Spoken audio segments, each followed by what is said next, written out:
மாயை எவ்வளோ பலமானதுன்றது உங்களுக்கு தெரியுமா?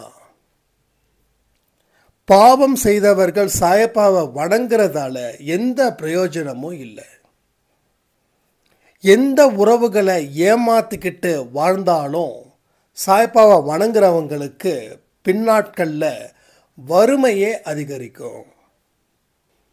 எந்த ஒரு விஷயமும் 48 நாட்கள் செஞ்சாதான் சிறப்பு. நாம் அனைவரும் ஒரு அரக்கனோட வாய்க்குள்ளே தான் இருக்கோம். அவன் விழுங்கிட்டான் அப்படின்னா வெளியில் வர முடியாது.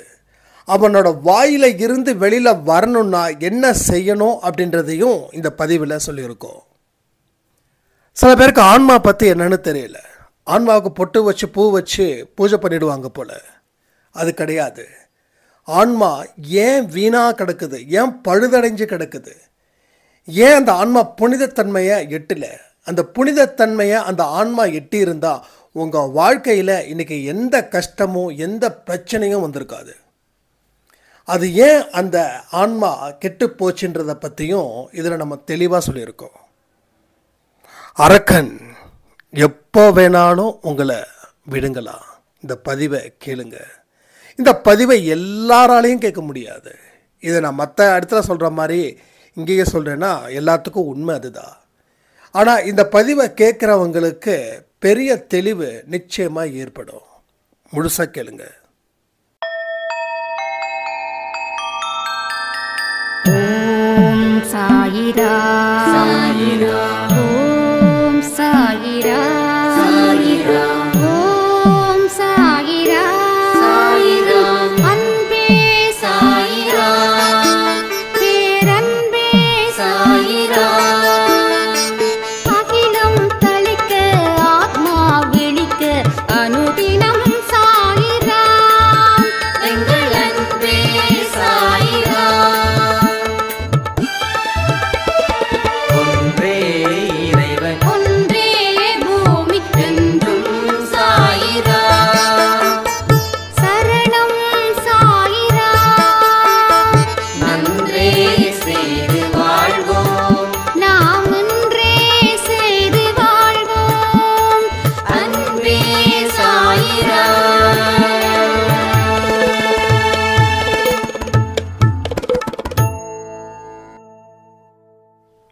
சாயிரா.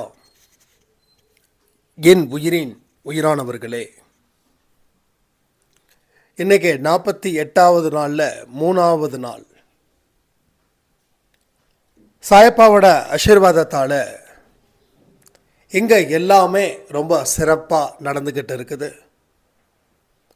உங்கள் வாழ்க்கையில் இப்போ தான் ஒரு வெற்றி பயணத்தை நாம் ஆரம்பிச்சிருக்கோம். இந்த வெற்றி பயணத்தை கொடி அசைத்து துவக்கி வச்சது நமது சாயப்பா. இதில் எல்லாரும் அந்த இடத்த விட்டு கிளம்பி நல்ல வாழ்க்கையை வாழ்வதற்கு நாம் பயணங்களை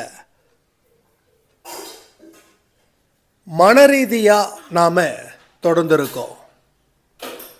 இந்த வாழ்க்கை பயணம் எதை பேஸ் பண்ணுதுன்னா மன ரீதியாக பேஸ் பண்ணுறது. நடக்கிறதாலேயோ பாத யாத்திரை போகிறதோ உடலால். ஆனால் இந்த பயணம் மன ரீதியாக இந்த பயணம். அதனால தான் இந்த பயணத்தில் சில பேருக்கு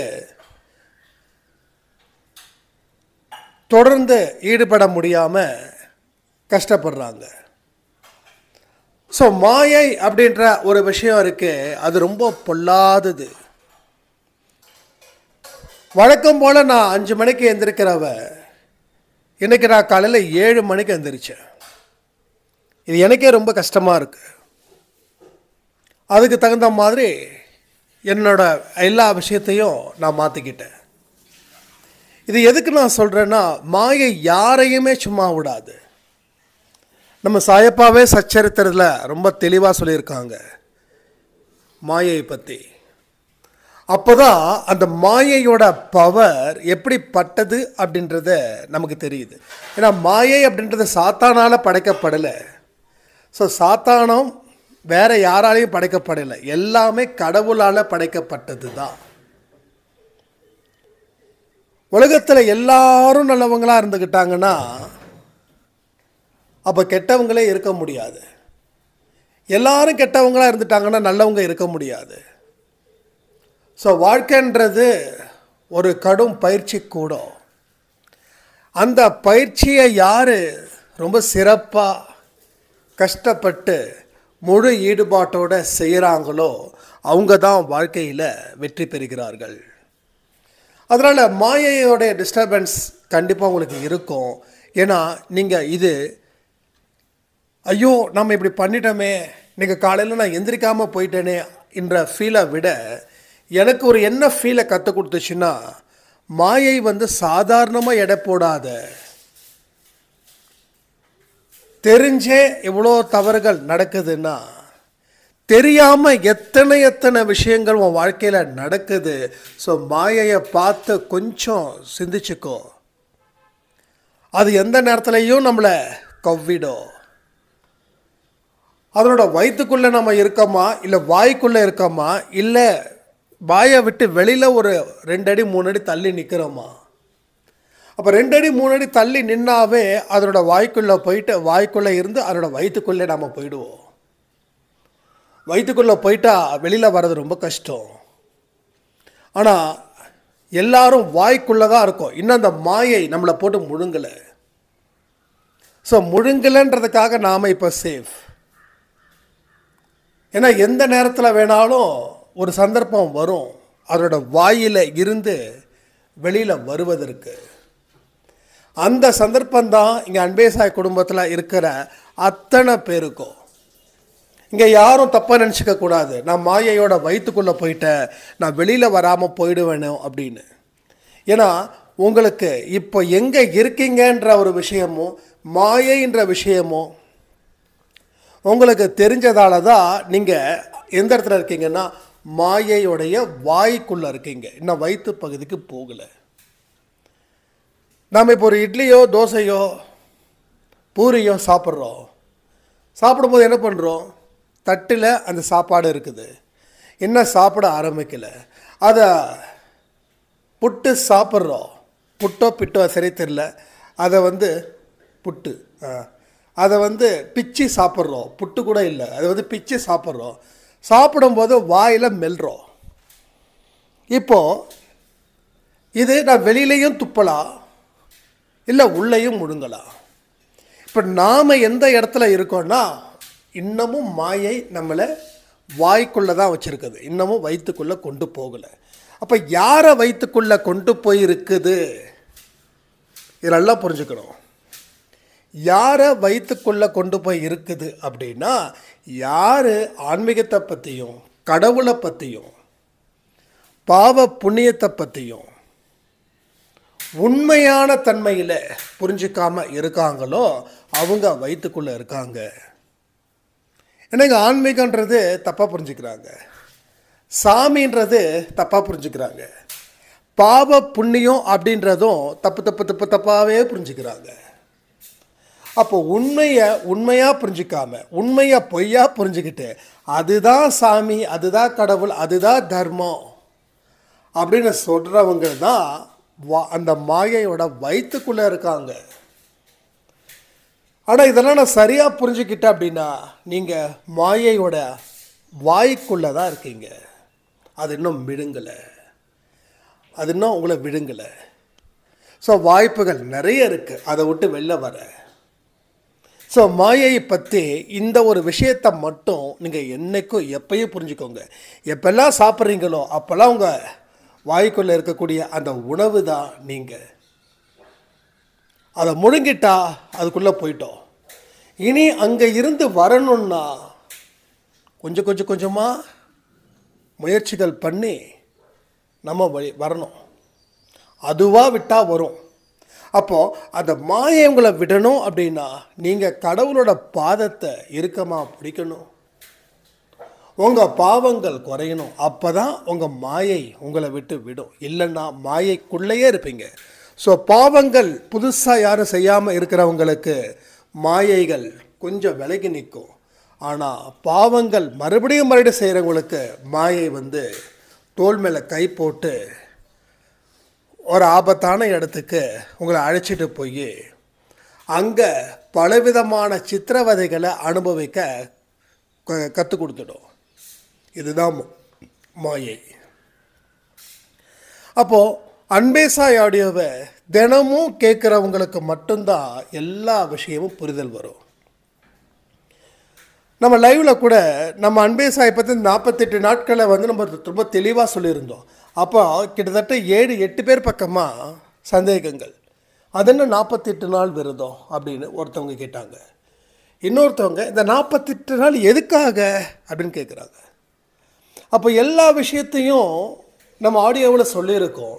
ஆனால் தொடர்ந்து கேட்குறவங்களுக்கு தான் அடுத்தது என்ன, அடுத்தது நம்ம என்ன பண்ண போகிறோம் அப்படின்றதும் நமக்கு தெரிய வரும். ஸோ இன்றைக்கே ஒரு ஸ்பெஷல் ப்ரேயர் இருக்குது. ஈவினிங் கரெக்டாக 6 மணிக்கு மாயையில் இருந்து எனக்கு விடுதலை பெறணும், அந்த மனசில் அந்த எண்ணத்தை வச்சுக்கிட்டு இன்றைக்கி 6 மணிக்கு சாயந்தரம் எல்லாரும் அவங்கவுங்க அந்தந்த இடத்துல இருந்து பிரார்த்தனை செய்வோம். நான் சொன்ன அத்தனை விஷயத்தையும் நினச்சி பார்த்து அதுக்கப்புறமா பிரார்த்தனை ஸ்டார்ட் பண்ணுங்க. அதில் மாற்றம் வேண்டாம். ஏன்னா எதையெல்லாம் நம்ம மனசுக்குள்ளே ஆழமாக சேர்க்கணுமோ அதை அங்கே முதல்ல சேர்க்கணும். அதுக்கு அப்புறமா அந்த பிரார்த்தனையை நீங்கள் ஸ்டார்ட் பண்ணணும். அப்படி அதை செஞ்சால் மட்டும்தான் நம்ம பிரார்த்தனை எதுக்காக செஞ்சோம் அப்படின்றத நம்ம மனசு திரும்ப திரும்ப நினைக்கும். அப்போ திரும்ப திரும்ப நினைக்கிறதால நம்ம வாழ்க்கையில் இனி சரியான முடிவை நாம் ரொம்ப சிறப்பாக எடுப்போம். அதே போல் டெய்லியும் அன்பே சாயில் ஏதாவது ஒரு ஈவெண்ட்டு நடந்துக்கிட்டே இருக்கும். ஏதாவது ஒரு ஈவெண்ட்டு. அதனால் நான் உங்களோட கமெண்ட் செக்ஷன் ரொம்ப இம்பார்ட்டன்ட் எனக்கு. ஸோ நம்ம இன்றைக்கி என்ன ப்ரேயர் அப்படின்னு நீங்களே உங்கள் கமெண்ட் செக்ஷனில் கமெண்ட் பண்ணுங்கள். இன்னும் டீட்டெயில்டாக கூட கமெண்ட் பண்ணுங்கள். நம்ம என்ன சொல்லியிருக்கோமோ அதை ரொம்ப டீட்டெயில்டாக கமெண்ட் பண்ணுங்கள். நான் பின் பண்ணுறேன்.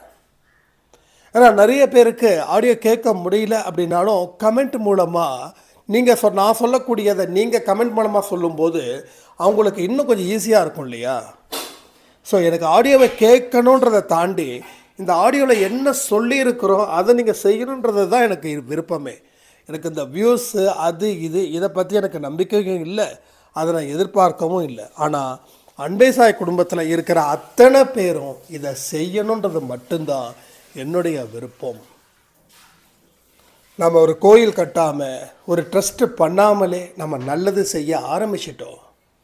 ஸோ நமக்கு அடையாளன்றது வெளியில் இல்லை, எல்லாமே உள்ளுக்குள்ளே இருக்குது. நம்ம அடையாளத்தை நம்ம வெளியில் காட்டணுன்ற அவசியமே இல்லை, எல்லாமே உள்ளுக்குள்ளே தான் இருக்குது. அந்த உள்ளுக்குள்ளேயே நம்ம அடையாளத்தை ஸ்ட்ராங்காக காட்டுவோம். அதை விட பலம் வாய்ந்தது வேறு எதுவுமே கிடையாது. ஓகேங்களா? அதனால் எனக்கு 6 மணிக்கு மாயையில் இருந்து நான் விடுதலை ஆகணும் அப்படின்னு நினச்சிக்கிட்டு இப்போது அந்த இதில் சொல்லக்கூடிய முக்கியமான கருத்துக்கள் அதான் இந்த நம்ம சாப்பிட்ற சாப்பாடு முழுங்கிறது, வாய்க்குள்ளே இருக்கிறது, அதை சாப்பிட்றதுக்கு முன்னாடி இதெல்லாம் உங்கள் கற்பனையின்படி நீங்கள் கமெண்ட் செக்ஷனில் கமெண்ட் பண்ணுங்கள். இதை பேஸ் பண்ணி 6 மணிக்கு இதெல்லாம் நினச்சிக்கிட்டு அதுக்கப்புறமா கண்களை மூடி குறைஞ்சது 1 நிமிஷமாவது, மேக்ஸிமம் 5 மினிட்ஸ் ஆகுது நாம் நல்ல விஷயங்களை சொல்லி இந்த மாயையில் இருந்து மாட்டக்கூடாதுன்ற விழிப்புணர்வோட பிரார்த்தனை நாம் செய்வோம். இங்கே பாருங்கள், எதுவுமே நம்ம பிளான் பண்ணலை. நான் 6 மணிக்கு வேண்டாம், 8 மணிக்கு எல்லாம் சாயப்பா என்ன நேரத்தை சொல்கிறாரோ அந்த நேரத்தில் நம்ம சொல்கிறோம். இதில் என்ன ஒரு பெரிய ஒரு விஷயம் அப்படின்னா, எல்லாருக்கும் சரியான நேரம் கிடைக்கிறது அந்த நேரத்தில் வைக்கலாம் அப்படின்னா அது செட் ஆகாது. கடவுள் கொடுக்குற அந்த நேரத்தில் நீங்கள் அவைலபிள் இருந்தீங்கன்னா அது உங்களுக்கு ஒரு லாபம், அவ்வளோதான். ஸோ கடவுள் இந்த நேரத்தில் தான் வருவார் அப்படின்னா எல்லாருமே கதவை திறந்து வச்சு காத்துட்ருப்போம். ஆனால் கடவுள் எப்போ வேணாலும் வருவார் அப்படின்னா சில பேர் காத்திருப்பாங்க, சில பேர் வந்தால் பார்க்கலாம், காலையில் வரல, மதியானம் வரல, வரமாட்டார் அப்படின்ற மாதிரி போயிடும். அப்போது வந்தவங்களுக்கு கடவுள் பெரிய அற்புதத்தை கொடுக்குறாரு. அப்போ யாருக்கு அந்த பாக்கியம் கிடைக்கும்னா, உண்மையிலேயே பாவத்தை செய்யாதவங்களும் பாவத்தை பார்த்து பயப்படாதவங்களும் பாவம் செய்யாதவர்களுக்கும் பாவத்தை கண்டு பயப்படுறவங்களுக்கும் நம்ம கர்மாக்களை கழிக்கணும்னா நல்லதை மட்டும்தான் செய்யணும்னு நினைக்கிறவங்களுக்கும் யாருக்கும் எந்த துரோகமும் மன ரீதியாக செய்யக்கூடாது அப்படின்னு எதிர்பார்க்குறவங்களுக்கும் தான் இந்த ஆடியோவும் கேட்க முடியும். இந்த ஆடியோவில் சொன்ன மாதிரி 6 மணிக்கு பிரார்த்தனையும் செய்ய முடியும். அப்போ நான் இதை வந்து 2 நாள்லேருந்து 3 நாள்ல இருந்து 6 மணிக்கு ப்ரேயர் அப்படின்னு நான் சொன்னால் அப்போ எல்லாருமே சேர்ந்துருவாங்க. அதனால் சில விஷயங்களை ரகசியமாக தான் வைக்கணும். அது அன்பே சாயாக இருக்கட்டும், எதாக இருக்கட்டும். அது இந்த பூஜை முறைகளை சொல்கிறேன். இந்த பூஜை முறைகள் இப்போ உங்களுக்கு சொல்கிறேன்னா நீங்கள் 1000 பேர் பார்க்குறீங்களா, மொத்தமாக ஒரு வீடியோ வரும் 3000 பேர் பார்க்குறாங்கன்னு வச்சுக்கோங்க. சில வீடியோஸ் வந்து 1000 பேர் பார்க்கலாம், 1500 பேர் பார்க்கலாம். அந்த மீதி இருக்கிற 1500 பேருக்கு கொடுப்பனை இல்லைன்னு கூட வச்சுக்கலாம். தப்பாக நினச்சிக்கக்கூடாது. இதை ஏன் சொல்கிறேன் அப்படின்னா, கொடுப்பனை இல்லைன்னா லக்கு இல்லைன்னு நான் சொல்ல வரல, அந்த லக்கை நம்ம ஏற்படுத்திக்க முயற்சி பண்ணலைன்னு நான் சொல்கிறேன். அப்போ இன்னமும் நீங்கள் வந்து ஏதோ சில விஷயங்களால் பாவத்தை செய்வதிலையும் பாவத்தை தீர்க்கணுன்ற எண்ணமும் இல்லாமல் இருக்கலாம். நீங்கள் பாவத்தை செய்கிறீங்கன்னு கூட சொல்லலை, பாவத்தை தீர்க்கணும்னு எந்த ஒரு முடிவும் பண்ணாதவர்களாக கூட இருக்கலாம். இங்கே பாருங்கள், எல்லாமே வந்து அவங்கவுங்க மனசாட்சிக்கு தெரியும். உங்கள் மனசாட்சியின் படி தான் இங்கே வாழ்க்கை ஒவ்வொருத்தவங்களுக்கும் நடக்குது. அன்பே சாய் மூலமாக உங்கள் வாழ்க்கை மாறும்னு கடவுள் எழுதி வச்சுருக்காருன்னா நிச்சயமாக மாறும். இல்லை வேற ஒருத்தவங்க மூலமாக வேற ஒரு குடும்பத்து மூலமாக உங்கள் வாழ்க்கை மாறுன்னா அதுவும் நிச்சயமாக மாறும். ஸோ இங்கே நாம தான் அப்படி, மற்றவங்கெல்லாம் இப்படி நம்ம சொல்லவே இல்லை. யாருக்கு எந்தெந்த விதி எந்தெந்த வழி இருக்குதோ அந்த வழியை அவங்க சிறப்பாக செயல்பட்டாங்கன்னா எல்லா விஷயத்தில் இருந்தும் அவங்க விடுதலை பெற முடியும்.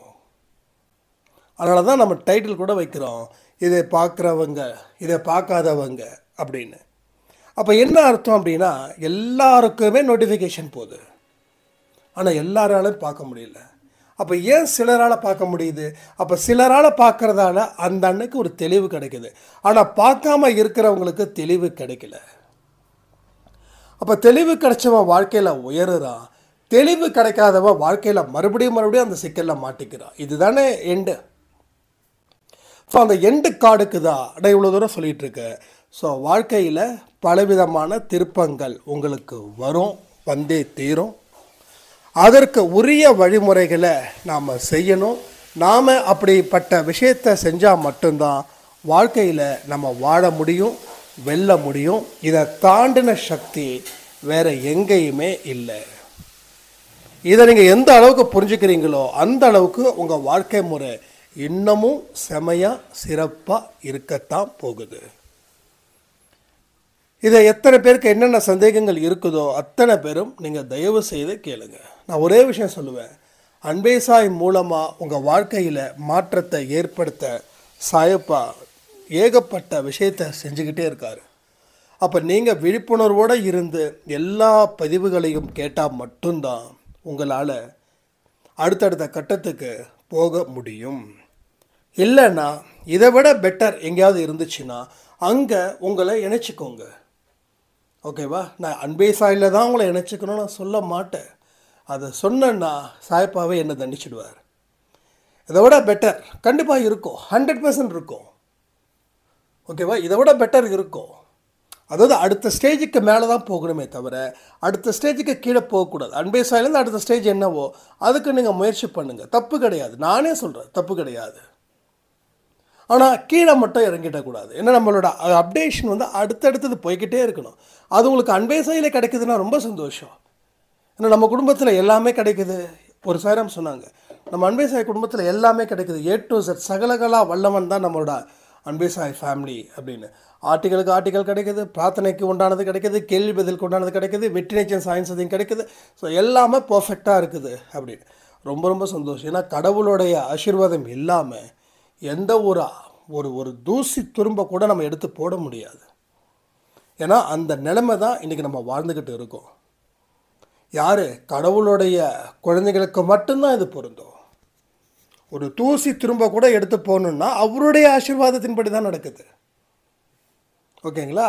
அப்போ யாருக்கு அது நடக்குதுன்னா ஒட்டுமொத்த சாயப்பாவோட குழந்தைங்களுக்கு மட்டும்தான், முழுவதுமாக இருக்கக்கூடிய சாயப்பாவோட குழந்தைங்களுக்கு மட்டும்தான். சாயப்பாவை வணங்குறவங்க பாவம் செய்கிறாங்கன்னா அவங்களுக்கு அந்த பாக்கியமே கிடையாது. என்னால் அடித்து தெளிவாக சொல்ல முடியும், எந்த பாவத்தை செஞ்சுக்கிட்டு நம்ம கடவுளை வணங்குறோமோ அதனால் உங்களுக்கு எந்த லாபமும் இல்லை. அதை தாண்டி உங்களுக்கு அது நஷ்டம்தான் ஏற்படுத்தும். ஸோ கணவனுக்கு நம்பிக்கையான மனைவியாக இருக்கணும், மனைவிக்கு நம்பிக்கையான கணவனாக இருக்கணும், குழந்தைங்க பெற்றோர்களுக்கு நம்பிக்கைக்குரியவர்களாக இருக்கணும். ஸோ எந்த ஒரு பொய்யும் எந்த விதமான ஒரு மோசமான எண்ணங்களும் பழகிற ரிலேஷன்ஷிப்பில் இருக்கக்கூடாது. இதையெல்லாம் இல்லாமல் இருந்தால் தான் நீங்கள் சாயப்பாக்கிட்ட நெருங்கவே முடியும். ஏன்னா ரெஸ்ட்ரிக்ஷன் இங்கே ஜாஸ்தி. நாம் நினைக்கிறோம் ரெஸ்ட்ரிக்ஷன்லாம் ஒன்றும் கிடையாது. ஹிந்துஸில் பொறுத்த வரைக்கும் நோ ரெஸ்ட்ரிக்ஷன். அதுக்காக பாவம் செய்யாதவங்களுக்கும் ஒரே வழி, பாவம் செய்தவங்களுக்கும் ஒரே வழி அப்படின்னு ஏற்றுக்கவே முடியாது. அப்போ பாவம் செய்யாதவன் கஷ்டப்பட மாட்டானா? பாவம் செஞ்சவனுக்கும் கடவுள் கொடுக்குறாரு, பாவம் செய்யாதவனுக்கும் கடவுள் கொடுக்குறாருன்னா அப்புறம் கடவுள் நீதியை நிலைநாட்டல. கடவுள்ன்றது யார்? நீதியை நிலைநாட்டுறது அவர் தான் கடவுள். அப்போ கடவுள் வந்து எல்லாத்துக்கும் ஓகே, நீ என்னை வணங்கிட்ட, ஒரு திருடன் என்னை வணங்கினாலும், ஒரு பாவம் செஞ்சவன் என்னை வணங்கினாலும், ஒரு நல்லவன் என்னை வணங்கினாலும் எல்லாத்துக்கும் நான் அள்ளி கொடுப்பேன் அப்படின்னு கடவுள் கொடுத்துருவாரா என்ன? நிச்சயமாக கொடுக்கல, கொடுக்க மாட்டார்.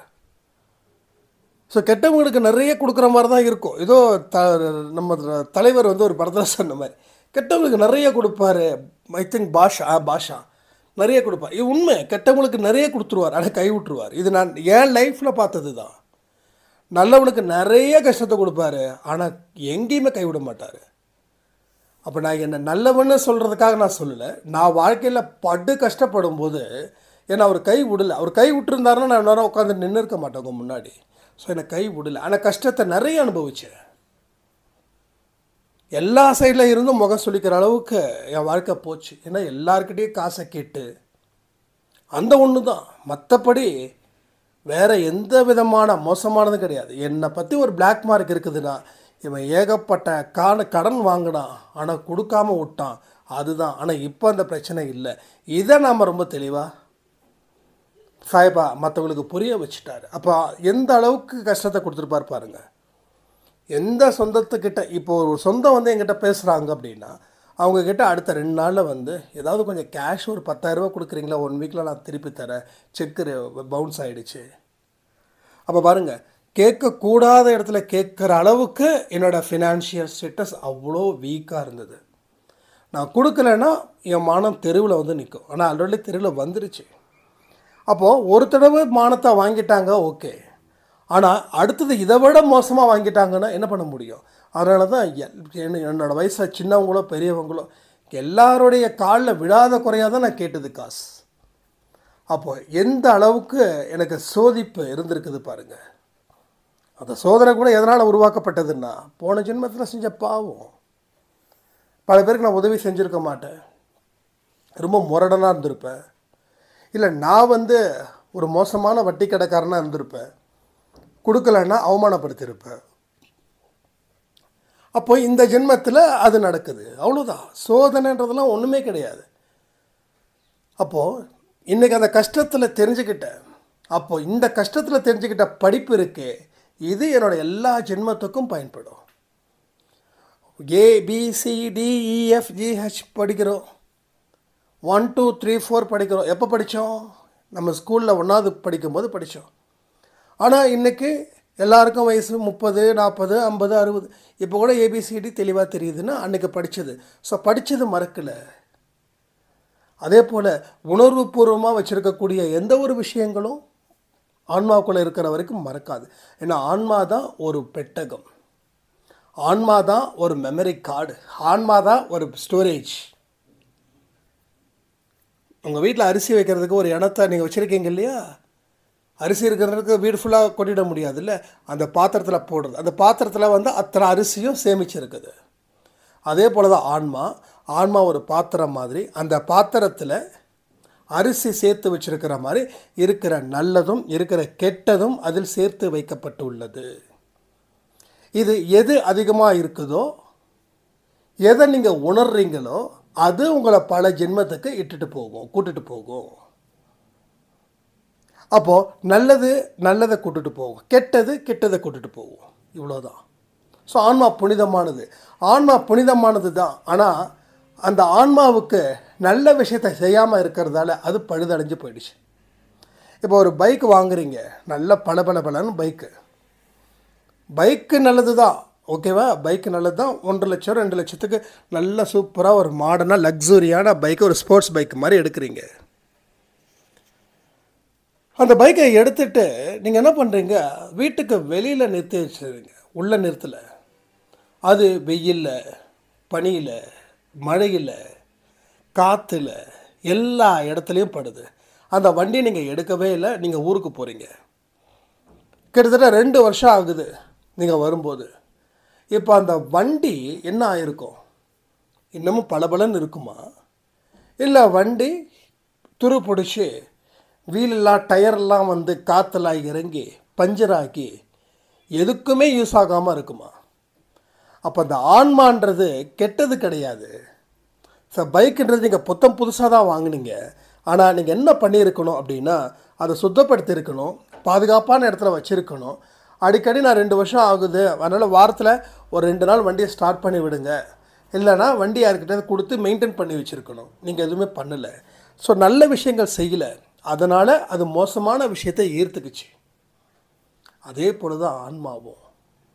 ஸோ இந்த ஆன்மாவில் நல்ல விஷயங்களை, பதிவுகள் எந்த அளவுக்கு இருக்குதோ அது நல்ல இடத்துக்கு கூட்டிகிட்டு போகும். மோசமான பதிவுகள் எங்கே இருக்குதோ அது மோசமான இடத்துக்கு கூட்டு போகும். அப்போ நல்ல விஷயத்தை நம்ம தெரிஞ்சுக்கிட்டோம் அப்படின்னா வாழ்க்கையில் என்றைக்குமே நம்ம தப்பு செய்யவே மாட்டோம். அதை வைராக்கியத்தோடு செய்யணும். எந்த ஒரு விஷயத்தை 48 நாட்களை தாண்டி நீங்கள் செய்கிறீங்களோ அதுதான் நிரந்தரம். 2 நாள் 3 நாள் செய்கிறதுல நிரந்தரமே கிடையாது.